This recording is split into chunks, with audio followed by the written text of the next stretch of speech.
મિત્રો, આ વિડીયોમાં હું તમને તમારા મોબાઈલથી માત્ર રેશન કાર્ડ નંબરથી આયુષ્માન કાર્ડ કેવી રીતે બનાવવું તેની સંપૂર્ણ લાઈવ અને સ્ટેપ બાય સ્ટેપ પ્રોસેસ બતાવીશ. સાથે સાથે આયુષ્માન કાર્ડ કેવી રીતે ડાઉનલોડ કરવું તે પણ લાઈવ જ બતાવીશ. તેથી આ વિડીયોને તમે અંત સુધી જરૂરથી જોતા રહેજો. તો ચાલો મિત્રો, પ્રોસેસ શરૂ કરીએ. એના પહેલાં જો તમે આપણી ઓનલાઈન કલ્પેશ ચેનલ પર નવા આવ્યા હોય તો ચેનલને સબસ્ક્રાઈબ કરી અમારી સાથે જોડાઈ જજો.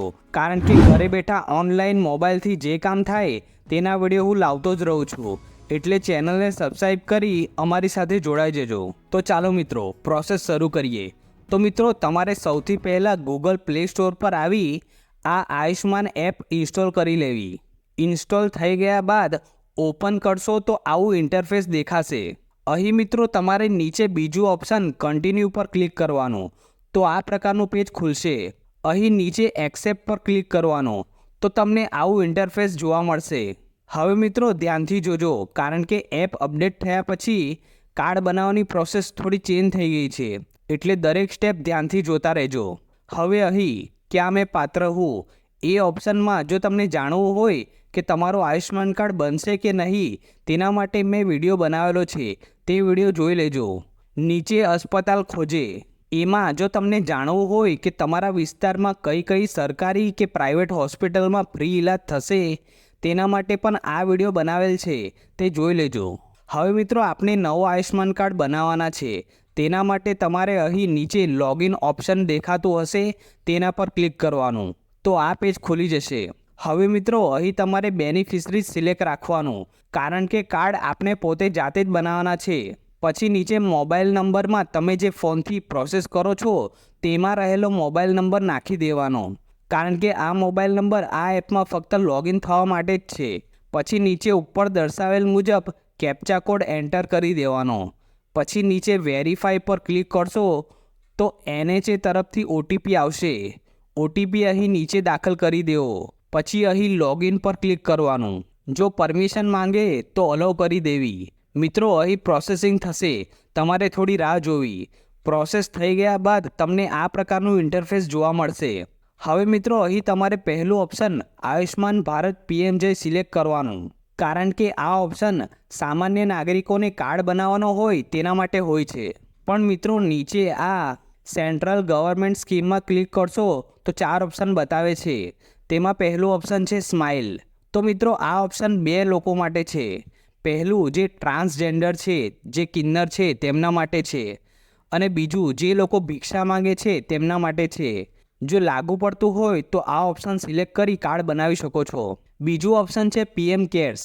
તો આ ઓપ્શન COVID-19 કોરોના જેવી મહામારીમાં અસરગ્રસ્ત પરિવારો માટે છે, જેમના ફેમિલી મેમ્બરનું કોરોનામાં મૃત્યુ થયું હોય અથવા નાની ઉંમરમાં માતા પિતા ગુમાવ્યા હોય, તેઓ આ PM કેર્સ ઓપ્શન સિલેક્ટ કરી કાર્ડ બનાવી શકે છે. ત્રીજું ઓપ્શન છે નમસ્તે. તો જે લોકો સફાઈ કર્મચારીઓ છે તેમને આ લાગુ પડે છે. પછી છેલ્લું ઓપ્શન છે આયુષ્માન CAPF. તો જે વ્યક્તિ કેન્દ્ર સરકારમાં પોલીસ દળોમાં હોય, જેમ કે CRPF, BSF, તો તેમને અને તેમના પરિવારને આ ઓપ્શન સિલેક્ટ કરવાનું રહેશે. હવે મિત્રો, જો તમને આ ચારેયમાંથી કોઈ પણ ઓપ્શન લાગુ પડતું હોય તો તે સિલેક્ટ કરી તમે કાર્ડ બનાવી શકો છો. પણ મિત્રો, આપણે રેગ્યુલર આયુષ્માન કાર્ડ જે સામાન્ય નાગરિકો માટે હોય તે બનાવવાના છે. તો તેના માટે આ પહેલું option Ayushman Bharat PMJ select કરવાનું, તો આ પેજ ખુલી જશે. હવે મિત્રો, અહીં નીચે જો તમારા પરિવારમાં 70 વર્ષ કે તેથી વધુ ઉંમરની વ્યક્તિ હોય તો તેમના માટે આયુષ્માન વય વંદના કાર્ડ અહીંથી બનાવવાનો રહેશે. તેની પ્રોસેસના વિડીયો મેં ઓલરેડી બનાવ્યા જ છે, તે તમે મારી ચેનલમાં જઈ જોઈ શકો છો. હવે રેગ્યુલર કાર્ડ બનાવવા માટે અહીં સિલેક્ટ યોર સ્ટેટમાં ક્લિક કરવાનું. પછી તમારું રાજ્ય સિલેક્ટ કરી લેવાનું. મેં ગુજરાત સિલેક્ટ કર્યું. નીચે સર્ચ બાયમાં ક્લિક કરશો તો 3 ઓપ્શન બતાવશે. મિત્રો, આ કાર્ડ આપણે રેશન કાર્ડથી બનાવવાના છે, એટલે બીજું ઓપ્શન ફેમિલી ID સિલેક્ટ કરવું. પછી ફેમિલી IDમાં તમારો રેશન કાર્ડ નંબર દાખલ કરી દેવો. પછી અહીં ઉપર દર્શાવેલ મુજબ કેપ્ચા કોડ દાખલ કરી દેવો. પછી જેમ અહીં સર્ચ પર ક્લિક કરશો તો મિત્રો, રેશન કાર્ડમાં જેટલા નામ હશે તેટલા નામ બતાવી દેશે. જો અહીં તમને આવી એરર આવે કે family ID already exit in non NFSA કે નો બેનિફિશરી ફાઉન્ડ, આવી એરર આવે તો તે એરરના સોલ્યુશન માટે મારી ચેનલમાં મેં એક વિડીયો બનાવ્યો છે, તમારે આ આયુષ્માન એરર સોલ્યુશનનો વિડીયો જોઈ લેવો. હવે જેમને એરર ન આવતી હોય તેમને આગળની પ્રોસેસ કરવી. હવે મિત્રો અહીં જેમનો કાર્ડ બની ગયો છે તેમના નામની સામે ડાઉનલોડ કાર્ડનો ઓપ્શન દેખાશે. તેના પર ક્લિક કરી તમે આ કાર્ડ ડાઉનલોડ કરી શકશો. હવે જેમનો કાર્ડ બનાવવાનો બાકી છે તેમના નામની સામે do KYC to create Ayushman card એવું ઓરેન્જ કલરમાં લખેલ હશે. હવે હું આ ઉષાબેન રાઠોડનો કાર્ડ બનાવવાનો છું એટલે અહીં ડુ KYC પર ક્લિક કરવાનું. પછી અહીં તમારે ઓથેન્ટિકેશનમાં આધાર OTP ઓપ્શન સિલેક્ટ કરવાનું. પછી નીચે અહીં વેરીફાઈ પર ક્લિક કરવાનું. તો આ કન્સેન્ટનું પેજ ખુલી જશે. તમારે નીચે આવી અહીં યસ પર ટિક કરી અલો પર ક્લિક કરવાનું. હવે મિત્રો અહીં તમને 2 OTP દાખલ કરવાના આવશે. પહેલું આધાર OTP.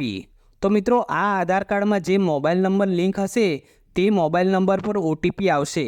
એટલે આધાર કાર્ડ તરફથી આવેલો OTP તમારે અહીં દાખલ કરવાનો. બીજું અહીં મોબાઈલ OTP. તો મિત્રો એમાં NHA તરફથી OTP આવશે તે દાખલ કરવાનો રહેશે. જેમ બંને OTP દાખલ કરશો તો મિત્રો તમને ઓથેન્ટિકેશન સક્સેસફુલીનો મેસેજ આવી જશે. હવે તમે ડાયરેક્ટ આ પેજ પર આવી જશો. અહીં તમારે જોઈ લેવું કે જેમનો કાર્ડ બનાવવાનો છે તેમનું નામ જ સિલેક્ટ છે ને. હવે KYC કરવા ફરીથી અહીં આધાર OTP સિલેક્ટ કરવાનું. પછી નીચે અહીં વેરીફાઈ પર ક્લિક કરવાનું. તો આ પેજ ખુલશે. અહીં ફરીથી નીચે આવી યસ પર ટિક કરવું. પછી અલો પર ક્લિક કરવાનું. મિત્રો ફરીથી અહીં આધાર નંબર પર જે મોબાઈલ નંબર લિંક હશે તેના પર OTP આવશે. તે OTP અહીં દાખલ કરવો. નીચે મોબાઈલ OTPમાં NHA તરફથી OTP આવશે. તે OTP અહીં નીચે દાખલ કરવો. પછી જેમ બંને OTP દાખલ કરશો તો પ્રોસેસ થશે. પ્રોસેસ થઈ ગયા બાદ તમારું આવું પેજ ખુલી જશે. હવે મિત્રો તમારે અહીં કેપ્ચર ફોટો પર ક્લિક કરવાનું. જો પરમિશન માંગે તો અલાઉ કરી દેવી. પછી ફોટો પાડવાનો આવશે. મિત્રો ફોટો બરાબર ક્લિક કરજો કારણ કે આ પાડેલો ફોટો જ તમારા આયુષ્માન કાર્ડ પર દેખાશે. એટલે ફોટો સારો ક્લિક કરવો. હવે ફોટો ક્લિક થઈ ગયા બાદ નીચે અહીં યસ પર ક્લિક કરવાનું.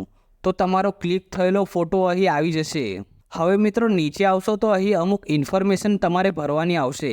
જેમાં પહેલું છે do you have mobile number. તો તેમાં યસમાં ટીક જ રાખવું. નીચે મોબાઈલ નંબરમાં જેમનો કાર્ડ બનાવવાનો છે તેમના આધાર કાર્ડમાં જે મોબાઈલ નંબર લિંક હોય તે મોબાઈલ નંબર અહીં દાખલ કરવો. પછી બાજુમાં વેરીફાઈ પર ક્લિક કરશો તો OTP આવશે. જેમ તમે OTP દાખલ કરશો તો તમને મોબાઈલ નંબર વેરીફાઈ સક્સેસફુલીનો મેસેજ આવી જશે. ઓકે પર ટિક કરી દેવું. હવે નીચે રિલેશન વિથ ફેમિલી હેડ પર ક્લિક કરશો તો અહીં ઘણા બધા ઓપ્શન આવશે. તો મિત્રો તમારા રેશન કાર્ડમાં જે મુખ્ય વ્યક્તિ હોય તેમનો આ જે કાર્ડ બનાવવાનો છે તેમના સાથે શું સંબંધ થાય તે સિલેક્ટ કરવાનું રહેશે. જેમ કે રેશન કાર્ડ તમારા જ નામે હોય અને તમારો જ કાર્ડ બનાવવાનો હોય તો તમારે આ સેલ્ફ ઓપ્શન સિલેક્ટ કરવાનું રહેશે. જો તમે તમારા પુત્રનું કાર્ડ બનાવતા હો તો અહીં સન સિલેક્ટ કરવાનું. જો તમે પુત્રવધુનું કાર્ડ બનાવતા હોય તો અહીં અધર સિલેક્ટ કરી લેવું. હવે મારા કેસમાં રેશન કાર્ડ મુજબ સંબંધમાં પુત્રી થાય છે તો મેં ડોટર સિલેક્ટ કરી લીધું. પછી નીચે ઓટોમેટિક જન્મનું વર્ષ આવી જશે. પછી નીચે તમારા વિસ્તારનો પિનકોડ દાખલ કરી દેવો. નીચે અહીં ડિસ્ટ્રિક્ટમાં તમારો જે જિલ્લો હોય તે પસંદ કરી લેવો. પછી અહીં રૂરલ ઓર અર્બન એમાં ક્લિક કરશો તો 2 ઓપ્શન દેખાશે. તો મિત્રો જો તમે ગ્રામ્ય વિસ્તારમાં રહેતા હોય તો પહેલું ઓપ્શન રૂરલ સિલેક્ટ કરવાનું. અને જો તમે શહેરી વિસ્તારમાં રહેતા હોય તો બીજું ઓપ્શન અર્બન સિલેક્ટ કરી લેવું. મેં અર્બન સિલેક્ટ કર્યું. પછી અહીં સિટીમાં તમારું જે શહેર હોય તે સિલેક્ટ કરી લેવું. પછી નીચે વોર્ડ ઓપ્શનમાં ક્લિક કરશો તો અહીં તમારા વિસ્તારના ઘણા વોર્ડ નંબર આવશે. તમે જે વિસ્તારમાં રહેતા હોય તે વિસ્તારનો વોર્ડ નંબર પસંદ કરી લેવો. જો તમને તમારા વિસ્તારનો વોર્ડ નંબર ખબર ના હોય તો તમારે સૌથી પહેલાં ગૂગલ પર આવી જવું અને તમારા શહેરનું નામ લખી વોર્ડ લિસ્ટ સર્ચ કરવું. પછી અહીં SMCની ઓફિશિયલ વેબસાઇટ પર ક્લિક કરવું. તો તમે અહીંથી તમારા વિસ્તારનો વોર્ડ નંબર જાણી શકો છો. જો તમે વડોદરામાં રહેતા હોવ તો એમની પણ VMCની વેબસાઇટ પર ક્લિક કરી અહીં ક્લિક કરી તમે અહીં તમારા વિસ્તારનો વોર્ડ નંબર આસાનીથી જાણી શકો છો. હવે મેં મારા વિસ્તારનો વોર્ડ નંબર સિલેક્ટ કરી લીધો. પછી જેમ તમે સબમિટ પર ક્લિક કરશો તો અહીં તમારી KYC કમ્પ્લીટ થઈ ગઈ છે એનો મેસેજ આવી જશે. એટલે મિત્રો અહીં ફાઇનલી તમારા આયુષ્માન કાર્ડની પ્રોસેસ કમ્પ્લીટ થઈ ગઈ છે. હવે આ કાર્ડને ડાઉનલોડ કેવી રીતે કરવું તે હું બતાવું. એના પહેલાં જો તમને મારો આ વિડીયો પસંદ આવતો હોય તો આ વિડીયોને લાઈક કરી દેજો અને આ વિડીયોને તમારા મિત્રો કે સગા સંબંધીઓને શેર જરૂરથી કરી દેજો, જેથી એ લોકો પણ ઘરે બેઠા મોબાઈલથી પોતાની જાતે આયુષ્માન કાર્ડ બનાવી શકે. હવે આ કાર્ડને ડાઉનલોડ કરવા તમારે અહીં ઓકે પર ક્લિક કરવાનું. તો તમારું આ કેપ્ચા કોડવાળું પેજ ખુલી જશે. હવે ઉપર દર્શાવ્યા મુજબ નીચે અહીં સેમ કેપ્ચા કોડ દાખલ કરી દેવો. પછી જેમ પ્રોસીડ પર ક્લિક કરશો તો આ પ્રકારનું પેજ ખુલી જશે. હવે અહીં નીચે તમને દેખાશે આપણે આ ઉષાબેન રાઠોડનું કાર્ડ બનાવતા હતા, તેમના નામની સામે ડાઉનલોડ કાર્ડનું ઓપ્શન આવી ગયું છે. હવે આ કાર્ડ ડાઉનલોડ કરવા અહીં ડાઉનલોડ કાર્ડ પર ક્લિક કરવાનું. તો મિત્રો તમને આવો એલર્ટવાળો મેસેજ આવશે. અહીં લખેલ છે થોડા સમય પછી કાર્ડ ડાઉનલોડ કરજો. તો મિત્રો તમે 1-2 કલાક પછી કે 1-2 દિવસ પછી ટ્રાય કરજો, કાર્ડ ડાઉનલોડ થઈ જશે. હવે મને આવી એલર્ટ આવી એટલે મેં લગભગ 2 કલાક પછી ફરીથી આયુષ્માન એપ ઓપન કરી, પછી નીચે લોગિન પર ક્લિક કર્યું તો આ પેજ ખુલી ગયું. અહીં મિત્રો સેમ આગળ જે સ્ટાર્ટિંગમાં પ્રોસેસ કરી તેવી જ પ્રોસેસ કરવાની. અહીં બેનિફિશરી સિલેક્ટ કરવાનો, નીચે મોબાઈલ નંબર નાખો, પછી કેપ્ચા કોડ દાખલ કરી વેરીફાઈ પર ક્લિક કરશો તો ઓટીપી આવશે. ઓટીપી દાખલ કરી લોગિન પર ક્લિક કરવાનું. પછી અહીં પહેલું ઓપ્શન સિલેક્ટ કરવાનું. પછી અહીં સ્ટેટમાં તમારું રાજ્ય સિલેક્ટ કરવાનું. નીચે સર્ચ બાયમાં રેશન કાર્ડ સિલેક્ટ કરવાનું. પછી ફેમિલી આઈડીમાં તમારો રેશન કાર્ડ નંબર નાખી દેવો. પછી કેપ્ચા કોડ દાખલ કરી સર્ચ પર ક્લિક કરવાનું. હવે નીચે સ્ક્રોલ કરી આવશો તો આપને અહીં ઉષાબેનનો કાર્ડ ડાઉનલોડ કરવાનો છે, તો અહીં ડાઉનલોડ કાર્ડ પર ક્લિક કરવાનું. હવે મિત્રો જોઈ શકો તમે કે પહેલાં એલર્ટવાળો મેસેજ આવતો હતો, હવે આ ઓથેન્ટિકેશનવાળું પેજ આવી ગયું. હવે અહીં તમારે આધાર ઓટીપી ઓપ્શન સિલેક્ટ કરી પછી નીચે અહીં વેરીફાઈ પર ક્લિક કરવાનું. પછી અહીં નીચે આવીને યસ પર ટિક કરી અલો પર ક્લિક કરવાનું. અહીં 2 ઓટીપી આવશે. આધાર ઓટીપીમાં આધાર કાર્ડ તરફથી ઓટીપી આવશે, મોબાઈલ ઓટીપીમાં NHA તરફથી ઓટીપી આવશે. જેમ તમે બંને ઓટીપી દાખલ કરશો તો તમને ઓથેન્ટિકેશન સક્સેસફુલીનો મેસેજ આવી જશે. પછી ઓટોમેટિક તમારું આ ડાઉનલોડ કાર્ડવાળું પેજ ખુલી જશે. મિત્રો અહીં તમારા પરિવારમાં જેટલાના આયુષ્માન કાર્ડ બની ગયા છે તેટલાના નામ આવશે. તમે અહીંથી બધાના કાર્ડ ડાઉનલોડ કરી શકશો. હવે મારે આ ઉષાબેનનો કાર્ડ ડાઉનલોડ કરવાનો છે, તો તેમના નામની સામે અહીં ડાઉન એરો બતાવે છે, તેના પર ક્લિક કરશો તો નીચે ડાઉનલોડના 3 ઓપ્શન આવી જશે. તમારે આ 3 ઓપ્શનથી કાર્ડ ડાઉનલોડ કરી લેવો. જેમ પહેલું ઓપ્શન ડાઉનલોડ પર ક્લિક કરશો તો કાર્ડ ડાઉનલોડ થઈ ગયો છે તેનો મેસેજ આવી જશે. ઓકે પર ક્લિક કરી દેવું. પછી તમારે તમારો કાર્ડ એકવાર જોઈ લેવો. હવે બીજું ઓપ્શન પ્રિન્ટ પર ક્લિક કરશો તો અહીંથી પીડીએફમાં તમે કાર્ડ સેવ કરી લેજો. તેવી જ રીતે ત્રીજું ઓપ્શન શેર પર ક્લિક કરી તમે આ કાર્ડને વોટ્સઅપમાં શેર કરી દેજો. તો મિત્રો ફાઇનલી આયુષ્માન કાર્ડ બનાવવાની પ્રોસેસથી લઈને આયુષ્માન કાર્ડ કેવી રીતે ડાઉનલોડ કરવો તેની પણ પ્રોસેસ મેં આ વિડીયોમાં બતાવી દીધી છે. પણ મિત્રો હજી પણ તમને આયુષ્માન કાર્ડ બનાવવામાં તકલીફ પડતી હોય તો તમે મને કોમેન્ટમાં જણાવી શકો છો, હું તમને રિપ્લાય આપી હેલ્પ કરીશ. અને હા, આ વિડીયો તમારા મિત્રો કે સગા સંબંધીઓને શેર જરૂરથી કરજો, જેથી એ લોકો પણ ઘરે બેઠા મોબાઈલથી પોતાની જાતે આયુષ્માન કાર્ડ બનાવી શકે. અને હા મિત્રો, જો તમને આ વિડીયો પસંદ આવ્યો હોય તો વિડીયોને લાઇક અને આપની ઓનલાઈન કલ્પેશ ચેનલને સબસ્ક્રાઈબ કરી દેજો, કારણ કે ઓનલાઈન મોબાઈલથી ઘરે બેઠા જે કામ થાય તેના વિડીયો હું લાવતો જ રહું છું. એટલે ચેનલને સબસ્ક્રાઈબ કરી અમારી સાથે જોડાઈ જજો.